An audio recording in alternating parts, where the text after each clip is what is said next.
Tatlong sikat na personalidad, malapit ng maging kapamilya. Usap-usapan ngayon sa showbiz world ang paglipat ng tatlong bigating artista na nakatakdang maging bagong kapamilya star sa mga susunod na linggo. Ayon sa mga insider, formal lang pinaplansya ng ABS-CBN ang kontrata ng tatlong personalidad na kilala sa kani-kanilang larangan. May isa umanong award-winning actress, isang leading man at isang versatile performer.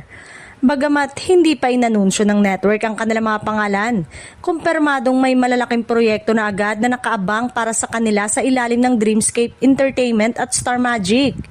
Ilan sa mga netizen ay nagsimulang maghinala matapos mapansin ang sunod-sunod na sightings ng mga naturang artista sa ABS-CBN compound nitong mga nakaraang araw.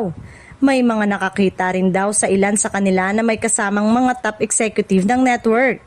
Kung matutuloy, eto na raw ang pinakamalaking batch ng bagong kapamilya transfers ngayong taon.